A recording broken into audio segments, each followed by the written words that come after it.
So we went from having a lot to having nothing, living in subsidized housing, not having a vehicle, to literally no vacations, no eating out. And I was 12 years old, my parents divorced. And so I learned a lot about what it looks like to have money and what it looks like not to. Hey, it's Rocky. Welcome to Richer Soul. Today's guest is Ted Bradshaw, who's going to share how to stop chasing all those shiny objects.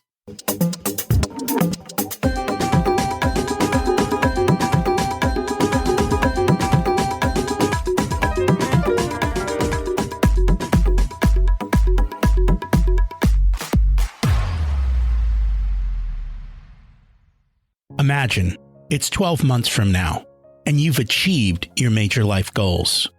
How does it feel to be in the best shape of your life? To wake up energized, excited about the day? To have great relationships and friends who support you and propel you forward?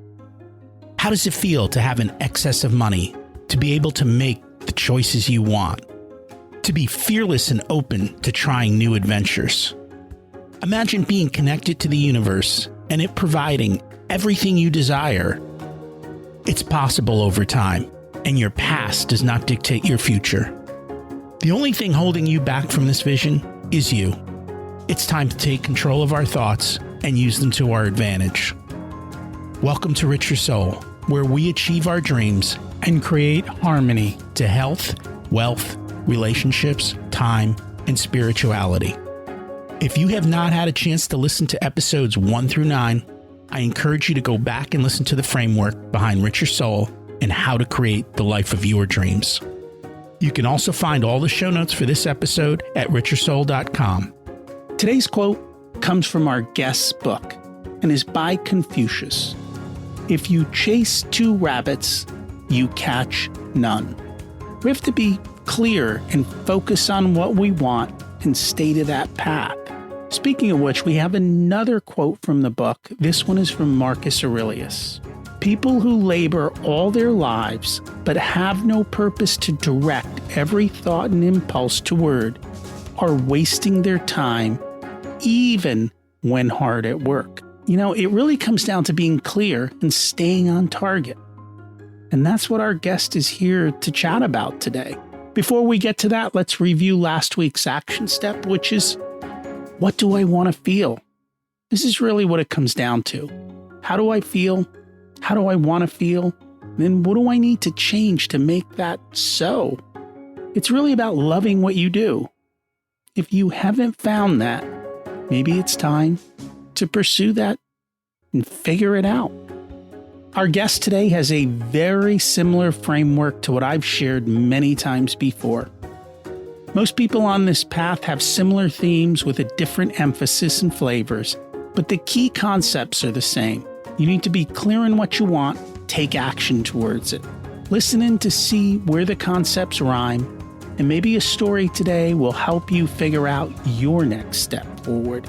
Ted Bradshaw served as an executive with Xerox and IBM. He then left the Fortune 500 to explore the thrills of entrepreneurship.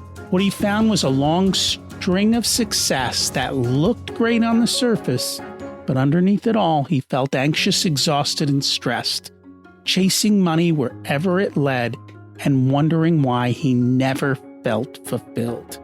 Today, he lives on purpose in helping others find theirs. He's a leading coach of the Entrepreneurial operating system.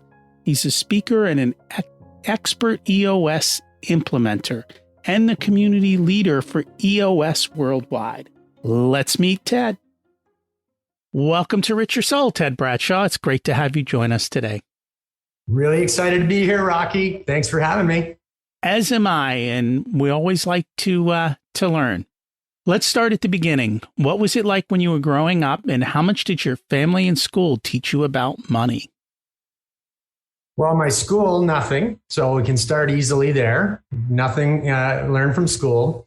My family probably was one of the biggest impacts on what I learned about money. And it started with a bit of a have, then a pretty abrupt have not.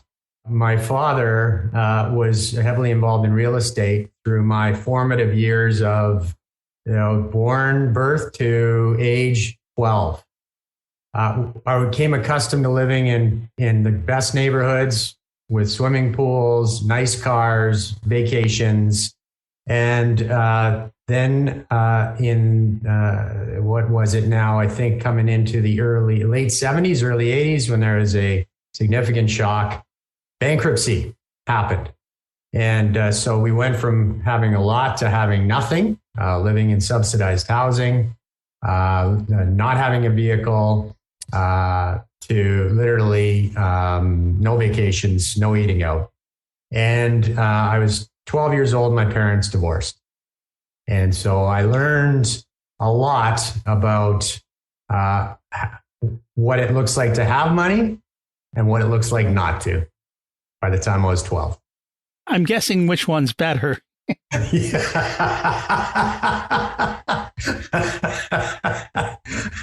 How did you handle that as a kid?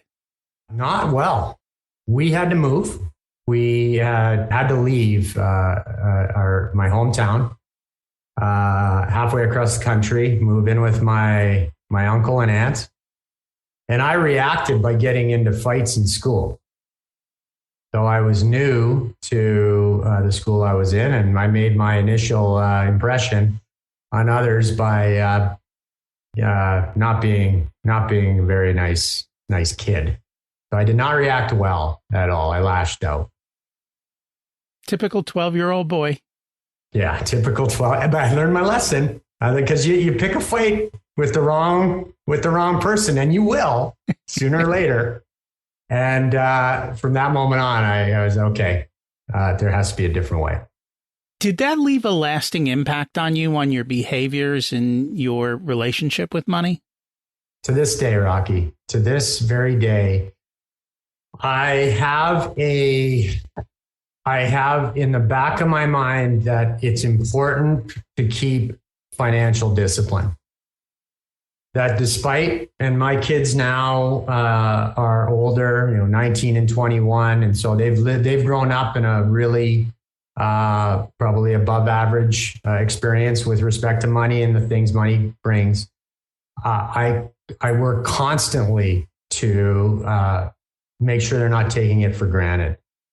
And sometimes I do also feel, well, if we make this decision, if we make this purchase decision or whatever it might be, is that going to be construed as not being fiscally responsible, even though they're not necessarily big major decisions.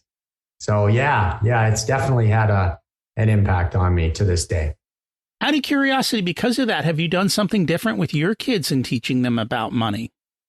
I've been a little bit less, I would say, instructional as far as this is what worked for. It took me a while to learn this. And my wife helped me with this. I was placing my experience into their world. And my wife had to help. I said, Ted, this is not what they're growing up into. They are not seeing their friends are doing well. Their other friend, and this is just in general. There's, at least in North America, there's been a pretty good last 20-year run of growth. And so I've tried to step back and be a lot less, this is what you should do because it worked for me. And here some of the timeless principles that I still see to be true today. And I try to let them work with it. So very early on, I was talking about compound interest. Very early on, I was saying, do you want $1 now, or do you want to put it away and I'll give you $1 for the next, every week for the next 10 years? What do you choose? And it took probably 10 years for me to see the outcome of that. Whereas my daughter now is really quite interested in, Dad, are we going to, our retirement fund, are we investing? Whereas my son to this day would, rather have the new pair of shoes. So I'm letting them, it's their journey. They are each different. Our kids are at very similar ages. And I think they're both out of the house in the sense that they haven't been around. But I know the next time we sit down, we're going to start having conversations about how they've never seen bad times and how we're rolling into an uncertain future, and they better, not that they need to do anything different, but they need to be aware that that's just reality. Life goes up and down, and they're not going to have to struggle or anything. But as they look around, as they begin their jobs and as they begin all of that, that things may not be as easy as they seemed prior to. Yes, I have done the same, Rocky. It's similar approach. There's some there's some headwinds, and there's a lot of reasons that isn't specific to your unique case or your kid's unique case. There's some more macro elements at play that are going to have an effect on the high tide. May not be raising all the boats like it has over the past 20 or 30 years. Well, and we've been on a run, and all runs come to an end. And it's not to say we won't have another run. It's just a period of change. And I think that will continue, and we'll see how it goes. You learn to pivot, you keep going. That's the biggest deal, as you did, right? You learned how to pivot, you kept going. Yes. And you continue to survive. So catch us up a little bit. You move out there, you've got a whole new lifestyle, you're learning to fit in. And now there's this whole long journey to kids that are older than where you are. What happened in between? Yeah. So in between, first of all, I swore of all the experiences that I had to go through as a kid, just as sometimes parents do, or maybe we often do, it's going to be different for my kids, or my adult experience is going to be different. So I would not change my past for anything, Rocky. I believe that everything that happened, both around me and to me, served me. And the resilience that got built, because and I'll share with you, there was another real big turning point that occurred that probably my formative years helped me with. I had a pretty, I would say, typical experience from the high school, college, and then into the workforce. I was very interested in business early on, so I knew that was where I was going to focus. I was an average student in high school. I thought that hockey was going to be my ticket and was going to be playing in the NHL. It wasn't. Everything was on track for that, except not being good enough. Had that part, Rocky, it'd probably be a different conversation today. But after I did play at a reasonably high level, but then I had to get serious about life. So I out of school. This would have been early 90s. It was 90. So this was another challenge. There were no jobs to be had. You would send out 50, and I got serious about school. So I had Dean's List standing. So there's every reason I should have gotten a job, but there just weren't any. It was a hard recession going on in the early 90s. And so I had to take a job that basically repoing cars and convincing people to pay their bills, which was also an incredible experience, because if you can convince somebody to pay that they normally would rather not, to actually get them to pay, because the last thing the company wanted was the car back. They wanted to finance this thing, and so it was great experience. Then I landed after that, as the economy started to turn, with Xerox and IBM. So I started my young career with two professional, well-known companies that are great training grounds. Did not particularly enjoy the bureaucracy of it, though. And so after about 5 or 6 years of learning, I decided to venture out on my own. That was my first kick at becoming an entrepreneur. And for the past 25 years, that's what I've been doing. And I have now 5 startups under my belt, 3 of them success stories, 2 learning opportunities. And that is the truth of every entrepreneur. 3 for 5 is actually good. That's a really good success rate in the world of business. Yeah, I thank you. I mean, it's a good success rate there. It's a good success rate batting average, so it's not bad as long as you can survive the one. I guess depends on the order, right? 0 for 3 could be tricky. Fortunately, I didn't have it was success, success, failure, success, failure is kind of how that went. Now back to success, I'm assuming. Now back to success. Yeah. So I guess I'm on 6 now. You're on 6 now. And you're doing a big thing. And I'm a big fan of EOS and everything that we talk about is systems. And I just love how they do that. They create the scoreboards. They create the structure on how to appropriately run a business and then put the right people in the right seats, which I think is the biggest problem, especially in corporate. The wrong people are usually in the wrong seats doing the wrong thing, and hence you get politics.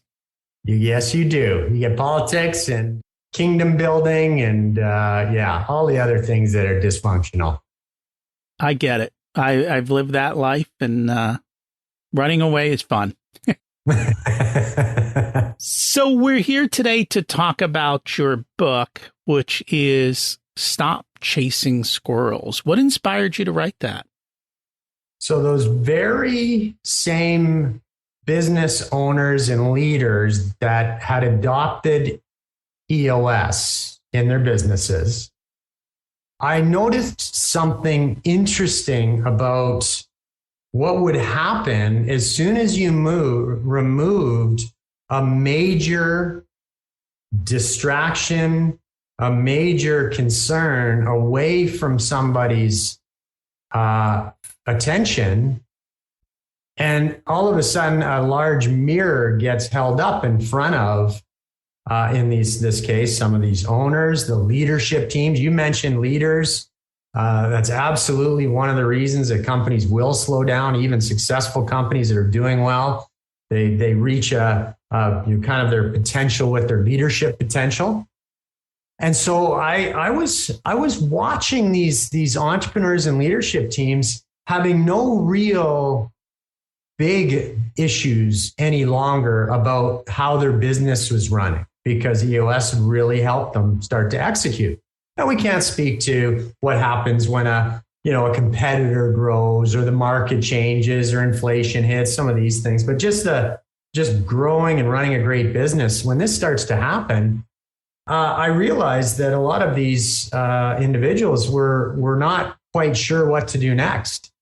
And it became a little bit of a scary place. So I saw 2 big needs for the book.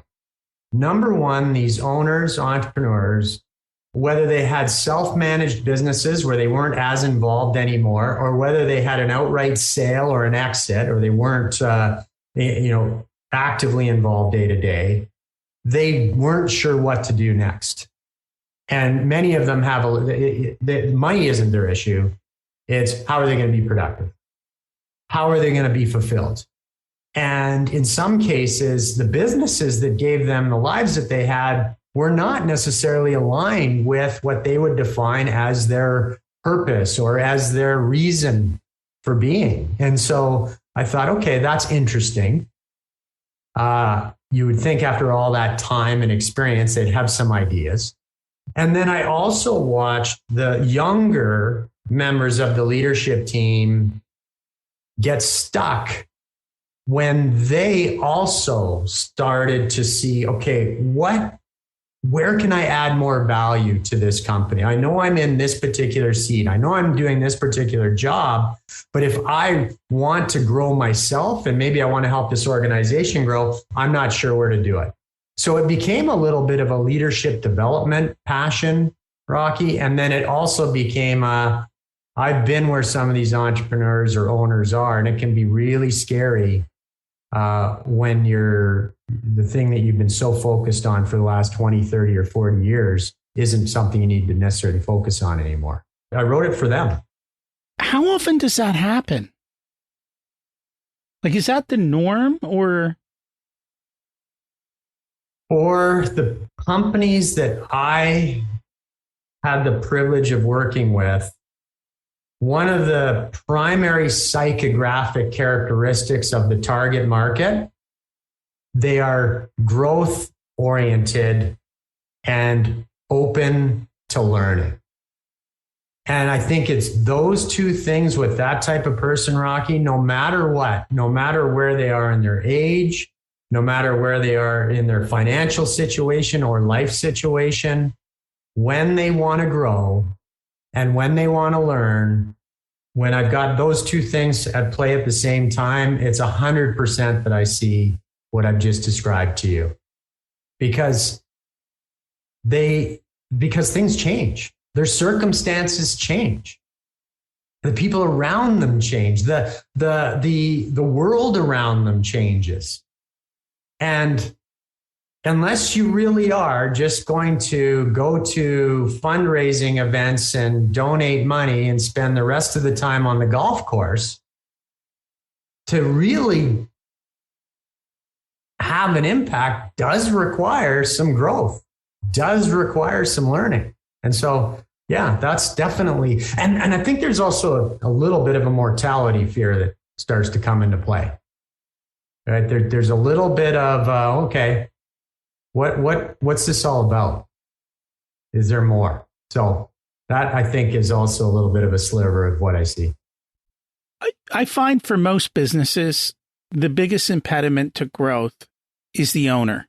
And what EOS does is get the owner out of the way, which means, in a sense, they're kind of losing some of their assumed purpose of being the leader of the organization, because they're no longer needed for every little thing. They've learned to let go, which I guess creates a big vacuum in that space that needs to be filled. Yes, it absolutely does. There's that need, and there's also an ego that comes into play with it, Rocky. There's not just a need to contribute, there's a need to contribute well. And you really don't want to go back and repeat the same mistakes that you made 20 years ago. You want to be able to say, okay, I've seen that before. I'm not going to make that mistake again. And so there's that sort of double-edged, okay, I want to provide value. I've created this, I've created this persona in my head, and I've created this image of what I think other people think of me. I had better keep to that bar. I had better stay at that level, because that's where a lot of my self-worth is coming from. Ego comes into play. And so I believe those are two very compelling reasons why some of these visionaries or owners need something to help, quite frankly, guide them to whatever that next part of their life is going to be. Out of curiosity, do you think more people are just chasing squirrels and living without purpose? Is that just kind of the default mode, or are people trying to find a better way? I think people are trying to. I think they feel it inside of them somewhere that it's the right thing. I think purpose it's so big and it's so broad that it can be hard to wrap your arms around it. And I think purpose can be mistaken for a passion. I think purpose can be, I'm good, I like to do this, right? I often hear, when I'm having some conversations around, okay, your business is doing well, and yeah, that gives me time for my passions. Great. What are your passions? Oh, well, I like to rock climb. I like to bike ride, right? I like to golf, whatever it might be. I like music. I'm like, yeah, that makes sense. That makes sense to me, that you've spent your time generating income or doing the things you need to do to put a roof over your head. Where I think it gets a little backwards is you don't have to go through figuring out, this is the job that I'm going to have that's going to provide me the potential to live my purpose or pursue my purpose. I think that's probably where the missing link is. It's not that I'm going to get my life in order and then I'm going to have time to pursue those things that I'm purposeful about. It should be the other way around. Where should I search for my purpose? How do I define it? How do I make it tangible? Then I think the focus becomes easier. Because if you've clearly articulated your purpose and you have a good understanding of it, it's going to come more natural to you. You will focus on it. Whereas I think I'm just going to follow my purpose. Well, that's where focus becomes a challenge, because we're not going to focus on something that we don't truly either believe or understand in our heart of hearts is really the definition of what our purpose is, or what our sweet spot is, or our mission or reason for being, whatever words you want to use for it. Well, I think more often than not, people are just chasing money. Yes, I agree. That's kind of the bigger problem. They can get the money and then they wake up and they go, that wasn't what I expected. Yeah. Well, isn't that probably the norm? They wake up and this isn't what I expected. Like, just like you do talk about in your podcast, it's the bigger car. Our neighbors just got something. You're comparing your vacations. Right? Just take a look at the social feeds on Facebook or Instagram, and it's a competition. And it's not fulfilling. And you're right. It is the way the whole system, in a lot of ways, the way the system is structured, from when this is what school looks like. Here's what we're going to teach you. This is what you have to get for a grade if you're going to get into the better schools. So we'll make sure mom and dad do everything they can, short of writing the quiz for you, so you can get in the right school, so that maybe it doesn't necessarily matter what you know, but who you know. Then you get your job, and then you get your mortgage, and then you get your car payments, and then you live happily ever after as the doctor, the lawyer, the nurse, the soldier, put the label on it. And that's life. Well, I think a lot more people are waking up. And I think the younger generation is being much more intentional about saying no and finding it out on their own. I think part of the issue, and I know you talk a little bit about this in the book, a lot of people don't always understand what their talents are, and also what their strengths are. Can we touch a little bit on that? Yeah. In the book, I try to the assessment that I try to take the reader through. There's three parts, I think, of our lives that are important at every stage, and I'm going to talk about the talents and the strengths in this context. We can't ignore our past. We can't ignore our past, and the reason that I argue that. It forms us. It gives us a perspective on who we are and the world around us, because we have to compare it to something. It's relative. I explained that. Had I continued on the path of the swimming pools, the bigger houses, and the bigger cars and all the rest of it, I'd have a much different relationship with money at this point. So we have to look at the past, and we do have to look at those unconscious parts of it that are influencing our behaviors today. So in the book, I call them the drivers. There are 6 common drivers, and I just ask the reader to inspect where in their life right now are they maybe being driven by fear, by anger or resentment, by guilt, by a need for approval. Okay, one of the items you talk a lot about, materialism. Where are these drivers having an influence? And the reason that this is important is there has to be we have to move some of these unconscious behaviors, because it's been beat into us from the unconscious or subconscious into the conscious. And in order to do that, we have to recognize, you know what, that was definitely an example of me being driven by anger and resentment. That's why I've maybe made some choices that I've made. So if we can identify it, now we can do something about it. That allows us to consciously, intentionally choose to change. And this is where real change lasts. Not a seminar, not just go and listen to some motivational speaker, get us excited for, a couple of hours. That's almost, entertainment.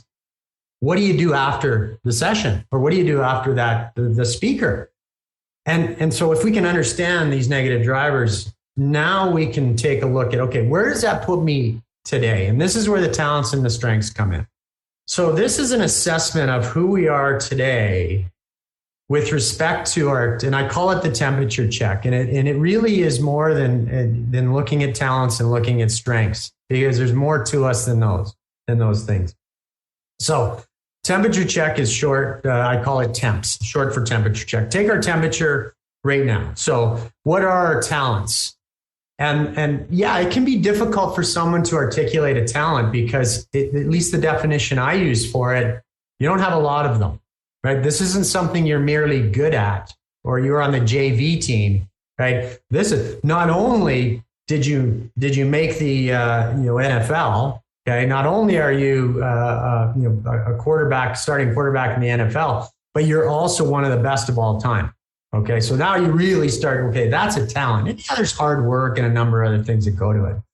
So I think we have a handful of talents and you're born with them. And if you're lucky enough to be born in a family and a geography and with the circumstances that can nurture those talents, then often you reach world-class levels without having to realize that you have this talent because you just got really lucky because it lined up with other things. The E in temperature check is experiences. So if we get clear on our talents, which does take some work, but with some work, you can get clear on these things. You need to take a look at the experiences, what's formed us. I shared a family story with you and the resilience that led for me, what that has done. My experiences, my first job experiences, having the paper route and how I had to go collect money. I just wasn't given money. I started to understand cash flow without even knowing it. I had to pay for my papers first. You start to look at all these things. School, family, vocational. What subjects did you love? What jobs did you like the most? All of those things. That's your experiences. That's not enough on its own either. So those talents, those experiences, now those motivations. So this is where we do start to talk about the passion. How can you mix in where you could spend an entire day doing something and it seems like 5 minutes, right? So take a look at those motivations and what is motivating you. And then the P is, again, a little bit of what were we born with. This is the personality. So there's some assessments for this, introvert, extrovert. You can take different assessment tools on your EQ, your emotional quotient, these sorts of things. IQ might fall into there. And then, as you alluded to, your strengths. So take your talents, experiences, motivations, and your personality. Those have likely contributed to something that you are better than average at, most people.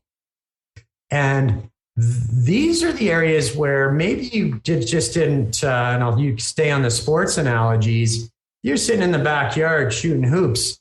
You may not be great at it, but if you practice enough, get that muscle memory going, you could be a better than average basketball player, free throw shooter, right?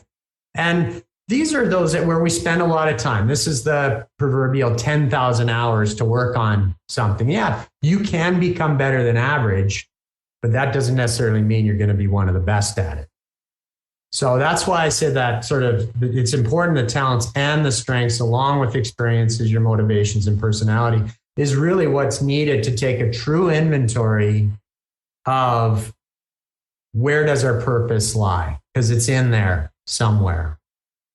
And the third part, mention the past, what's driving us, choose to change, where are we today? That third part is looking forward. And in the book, there are 5 questions to ask because now you can choose. Now you can form your life. And when you do it in this order, you're using those talents, experiences, motivations, personality, and strengths to inform what you want your future to look like. So that's how I've chosen to define purpose for the reader to really wrap their hands around it and try to figure out what it is if they haven't figured it out already.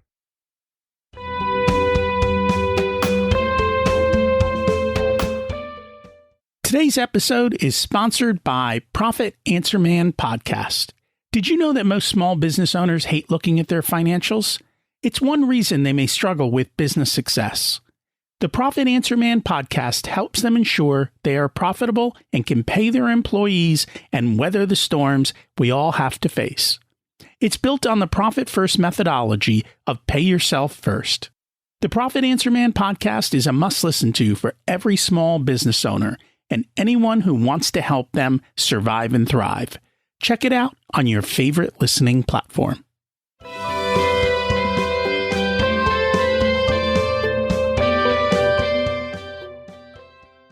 So as I think of your analogy, it kind of reminds me, there are some people who will go and they will play basketball and they will get good at it because they want what it offers.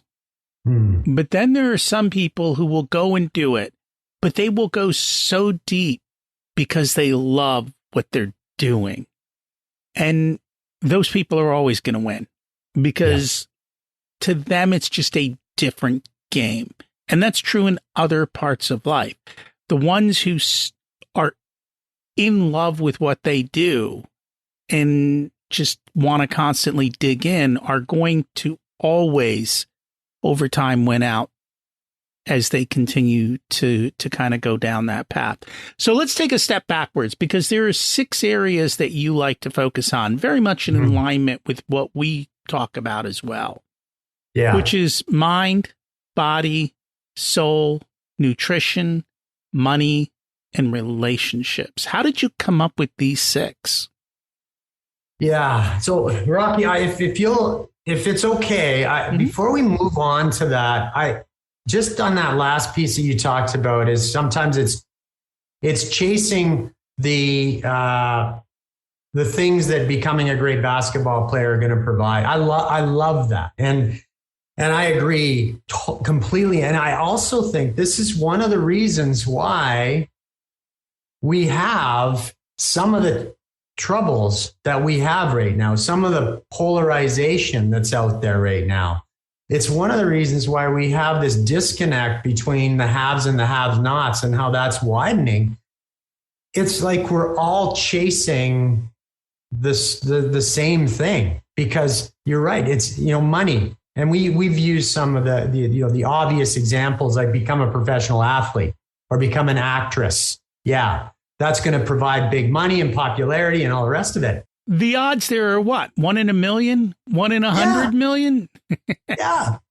Because guess what? To your point, not only do you need the talent, you have to love it. You have to love doing it, not just go through the motions because it's going to have a big paycheck.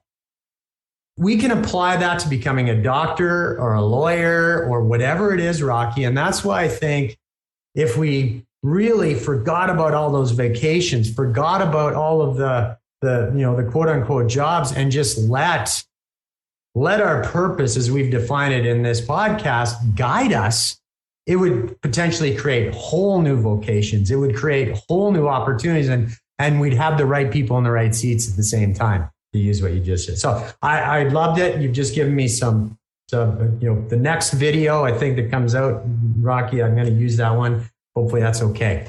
But 6 essentials. So where did I come up with the 6 essentials? Well, with my EOS experience, I've got to give a lot of credit to Gino Wickman on this in his book Traction. I've learned, and we use in EOS, it's the 6 key components. And when I first looked at it, I said, what's magical about that? Because, any one of those key components on their own, you could call them something else. Maybe vision is called strategy.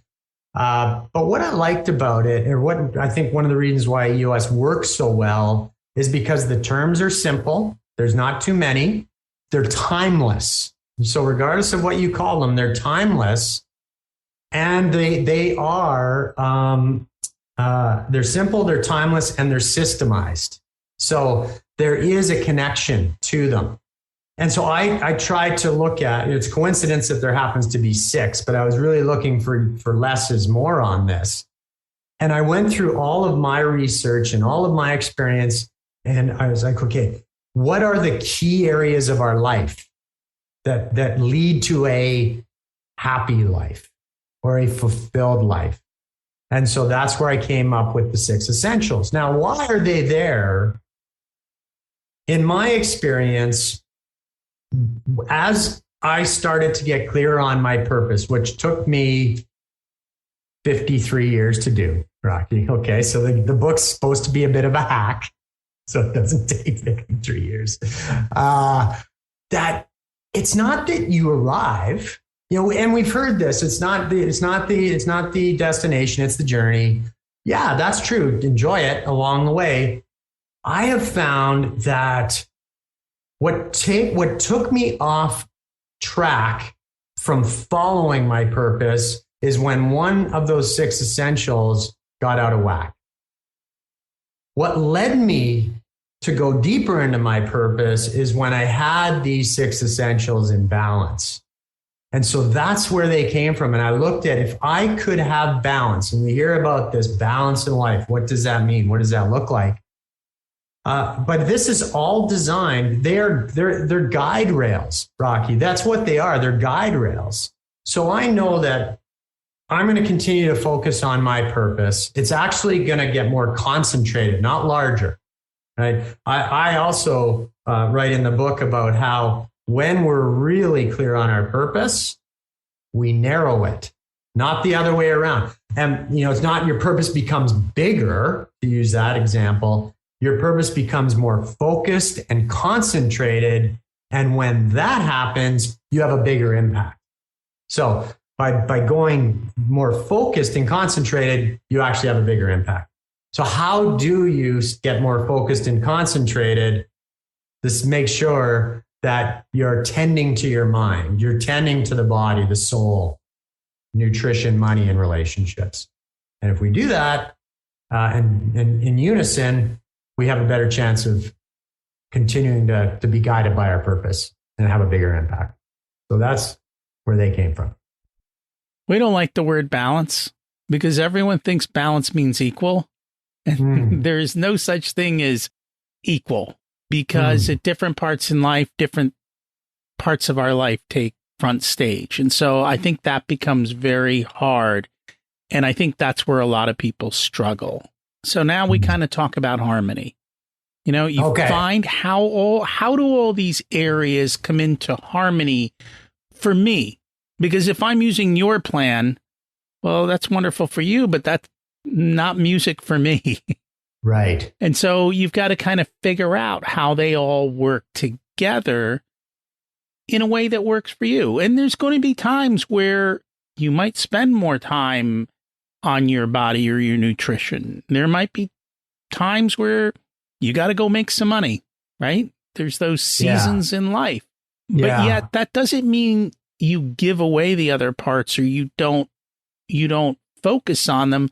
They just aren't the main focus at the moment because it's hard to focus on. You focus on, well, I think your book, was that your book that started out Chase 2 Rabbits and Chase 2 Squirrels? Chase, yeah, that's right. It's Chase 2 Rabbits, catch none. Catch none. And here we've got 6 rabbits, right?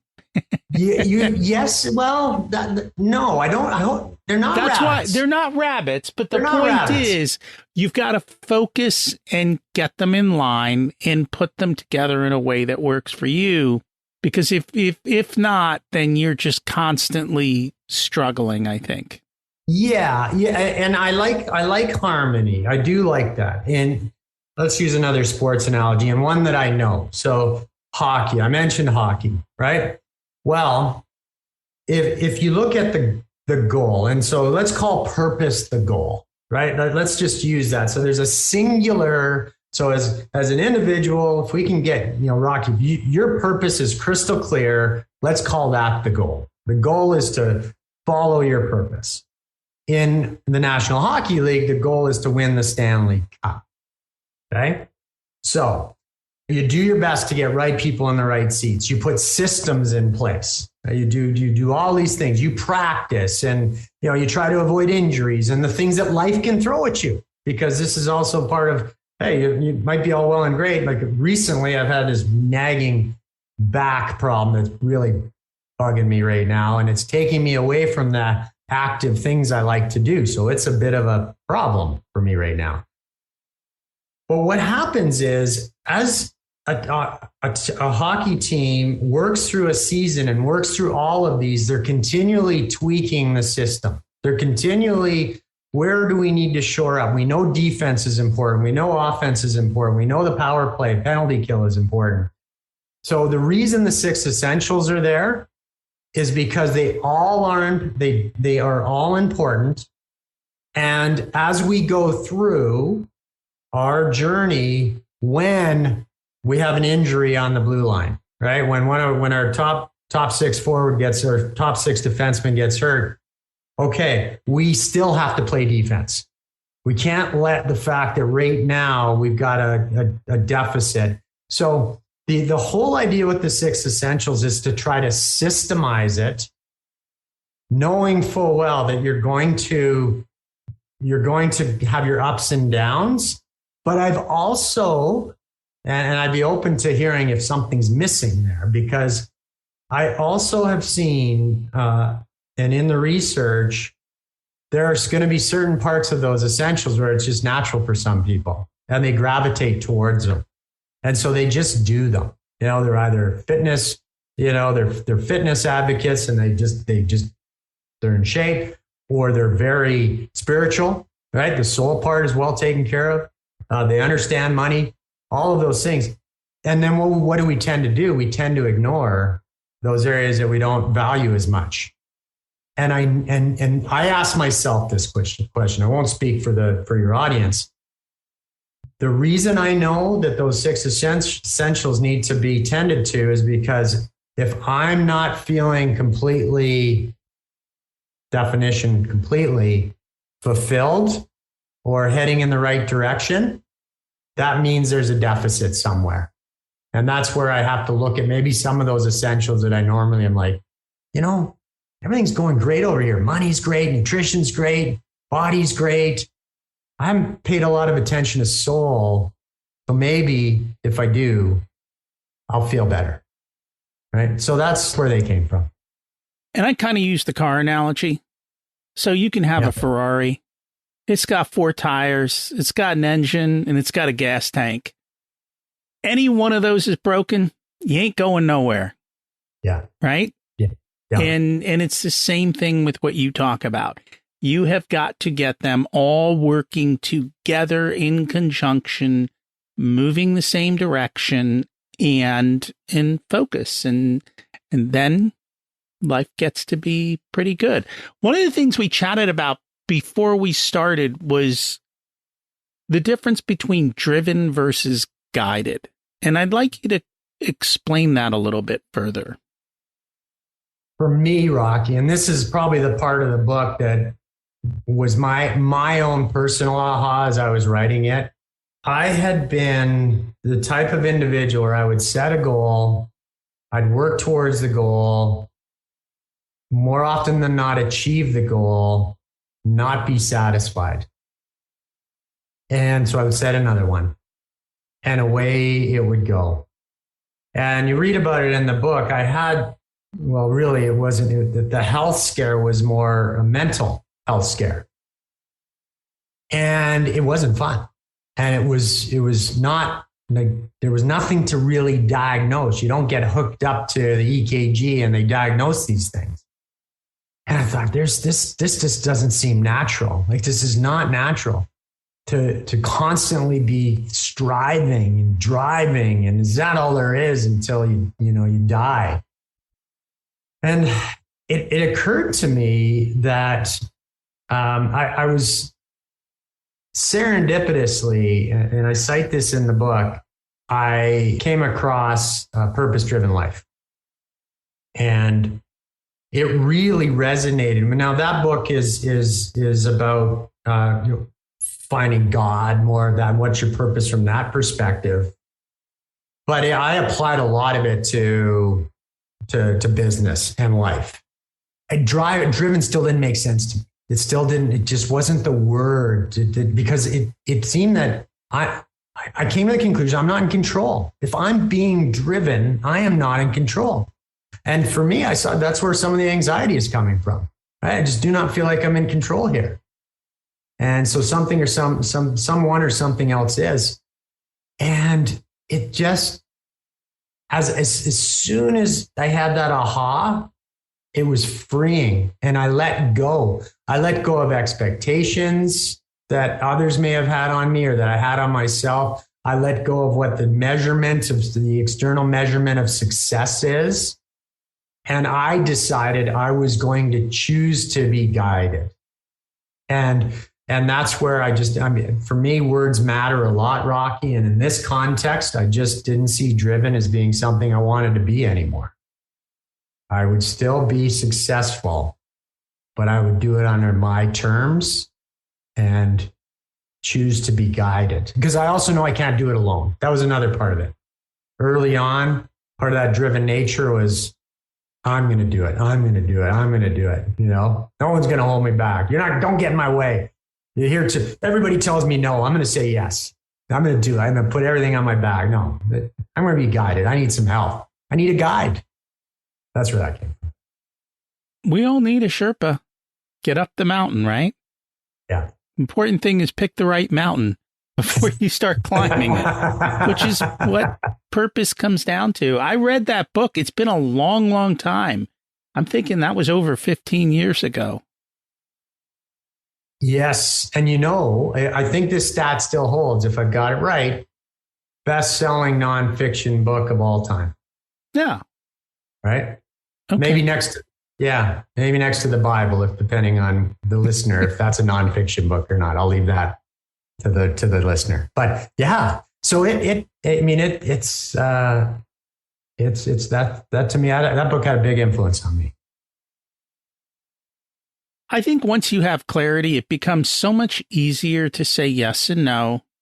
You can put down so much mental baggage and you can focus. And again, like you said, it's just letting go and enjoying the present moment, which is what all this comes. I've read across a good amount of different religious books along with a good amount, and you have a bit of stoicism throughout your book. When you look at all of them, they're all saying the same basic tenets. And when that many people say the same thing across that many thousands of years, you just got to finally start to listen and start to say, maybe they have figured this out. Maybe we should just be and do that. I know it's there. It's there. And you just have to see these patterns. You're right. And trying to get the attention, trying to get someone's attention now, right? It could be so fleeting, quick fixes, right? The work you're doing, and I know others are trying to, the information is there, the content is there, but focus is a big part of it. Focus is a big part of it. Some of the response, the book came out June 7th. And I'm always curious, okay, what I think is great, is the reader going to think is great? And some of the things have been consistent or aligned.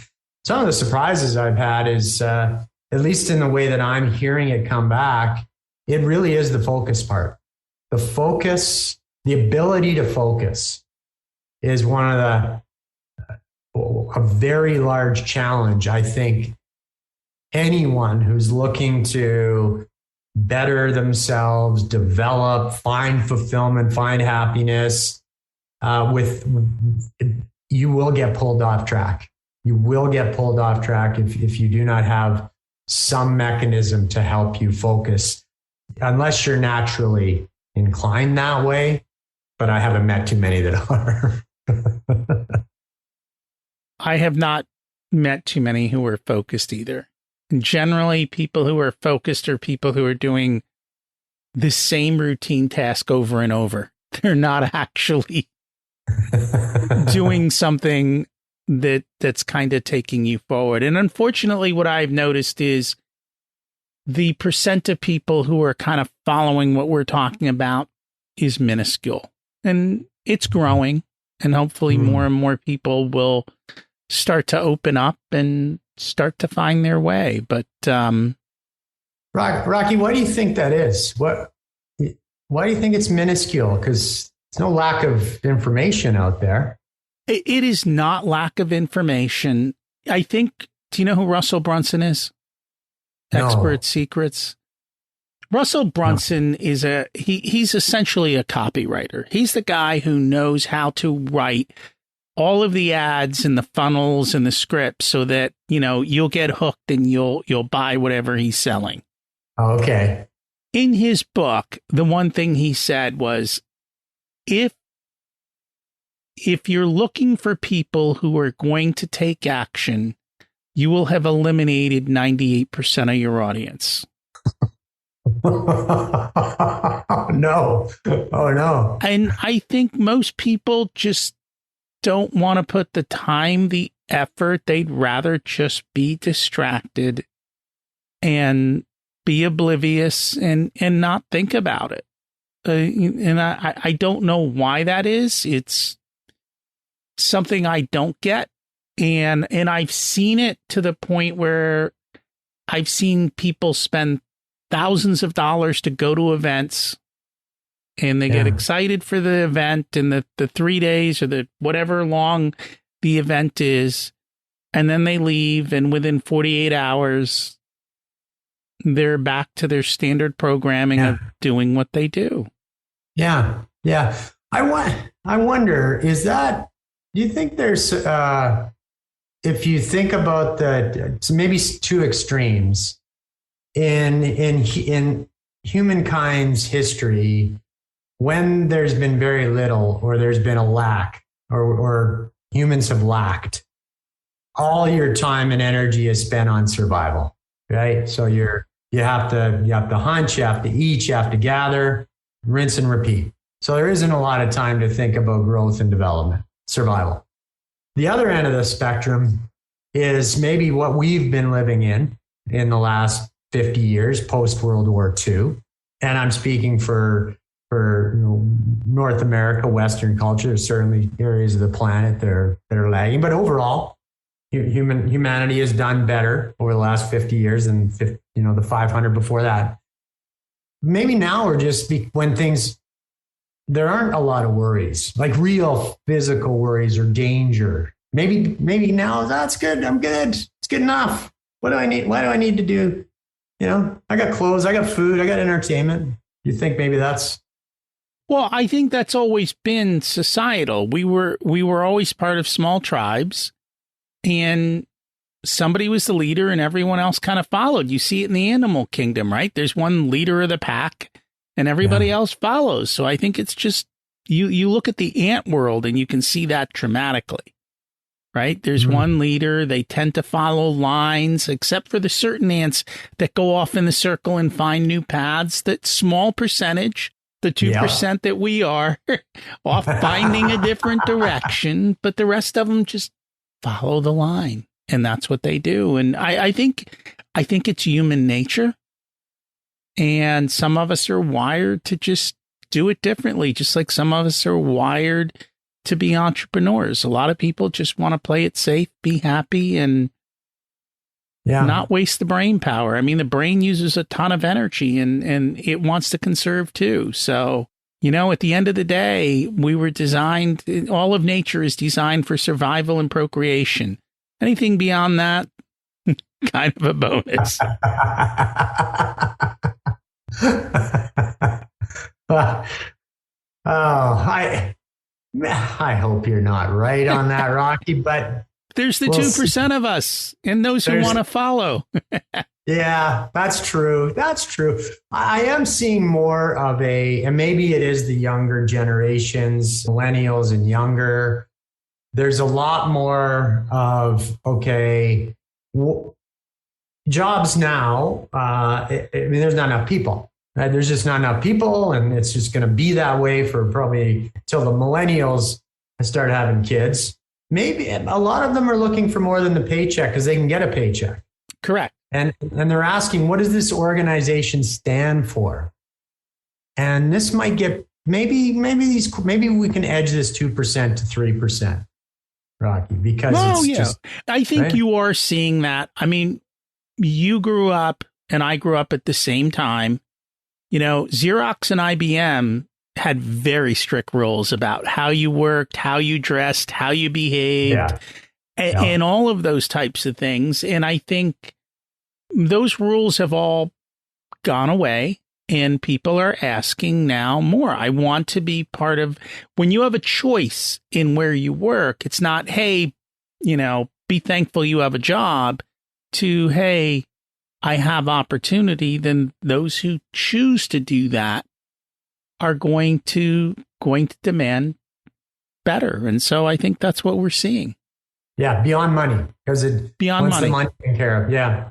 Yeah, I'm encouraged by that. I'm definitely encouraged by that. Well, we always like to get people to take action.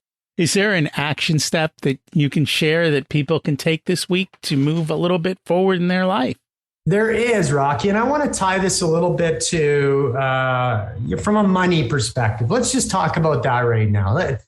Because I've recently been asked about this. And by the way, in the book isn't so much. There are some tangible practices to be successful with money, but it's really more your relationship with it. And so this may be an action someone can take very simply.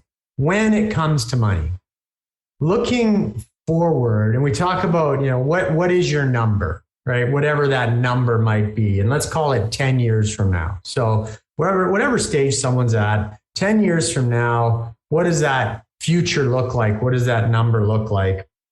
And just get it out there. And then the second part of this to connect those two things is to take a look at how are they going to pay themselves first, which you've probably talked about before. But I found this recently to be very helpful for some people I've been coaching. And if they can take a look at whether it's $500 a month, $5,000 a month, or depending on what their big number is, $50,000 a month, decide on that monthly number. And if it's 1,000, do some quick calculations on what does that look like in 10 years if you consistently put 1,000 away at a historically speaking 9% S&P return, or round it up to 10. Does it come to their number? But beyond the math and all of that, just the confidence in, you don't need a whole bunch of fancy budgets. You don't need to overthink things. If at the end of the day, you put your $1,000 in the bank, then you're good. And you can move on and spend on what you're going to spend on. So that's my number one action, to keep it simple and clear, focused on money, to come out with today. And hopefully that gives them some confidence in their current standing and where they might be in the future. I'm going to tell you it works because I've been doing this since I was 21. Beautiful. It absolutely, truly, truly works. Me too.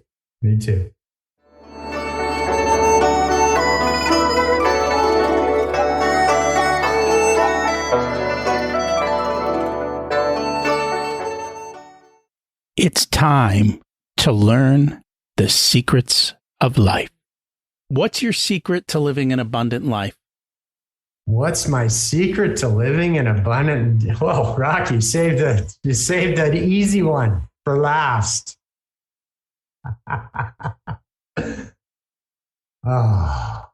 What's my secret for living an abundant life?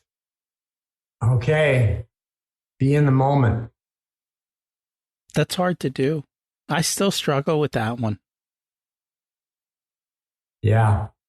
I was asked to do an exercise recently to think forward. Think forward into what age. I think it was like, what age are you going to live to, right? And kind of do this math forward. And I always have I've had a hard time with that. And I started to think about what's making that so difficult. And I do attribute it, Rocky, to I've meditated, not daily, but over the last probably 8 years, probably 5 to 6 out of 7 days, for the last 8 years, close to 8 years, every single day. And then for the past 25 years, meditated regularly. I believe it has changed my brain chemistry. And because the highs don't get so high anymore, right? Like euphoric, and then it's crash. The lows aren't as low. And so it's just, you still enjoy, you still understand, but and you're right, it's not easy, but I think the secret to abundance is be present, be in this right now. And you've got everything you need because you're not comparing it with anything. So true. I'm wondering how much of that is just living life. You start to get more comfortable. What did you learn later in life that you wish you would have learned sooner? What did I learn and practice? I'm going to add the second part, practice. Okay. Truly taking if you help someone else get what they want, you'll get everything you want and more. I think Zig Ziglar said that like 50 years ago. I think Zig Ziglar said it. I think Maxwell said it. John Maxwell said it. And that's why I added the second part, Rocky, because for me, it's one thing to that sounds good, right? That makes sense. It's another thing to truly do it without any expectation of anything in return. That took me too long, but I'm glad I'm there now. And it's letting go of the expectation of the return. Yeah. If you were to give an 18-year-old one specific piece of wisdom, what would it be? An 18-year-old. And I happen to have two that are pretty darn close. But one thing to say to them, I would say, be kind to yourself. Yeah, right now, today, Rocky, as I think of 18-year-olds today, be kind with yourself. And I think at that age, you're just so busy trying to prove yourself that it's difficult. Yes, it is. Yeah, not it easy. Is. No. If people would like to learn more about your book and yourself, what's the best way for them to do that? Probably the simplest way is my website, tedbradshaw.com. Amazon's got the book wherever they happen to be. They can get it from my website as well. And my socials are on the website too. Follow me on Instagram, LinkedIn, Facebook, Twitter, YouTube. Ted Bradshaw search will usually I'll pop up. So happy to engage in any conversations about what we talked about today, Rocky. So thank you so much for the opportunity. I thoroughly enjoyed it. And thank you so much for joining us. And we'll put that all in the show notes. What's your next step? That's how the book closes. It's the last line. I don't care where you are. We all have a next step. Figure it out and take it. The themes are all the same, as we've said many times. People don't always do the work. And the reality is it's not that hard. Things are pretty simple. You just take these little steps and you get to moving and you keep taking the next one. This week's action step, when it comes to money, looking forward, what's your number? How can you pay yourself first and move towards that? Automate it and make it happen. This is literally how I built my wealth. It works. It takes time, but it's a proven path. And if you haven't started, you can start today. And if you don't think you have time to do this, well, you need to listen next week because Mark Silverman's on and we're going to talk about mastering overwhelm, getting through your to-do list and getting rid of your to-do list as well. I know you'll enjoy that episode. If you know somebody who could benefit from today's episode, would you mind sharing it with them? I'd appreciate it. Thanks for listening. Have an abundant week.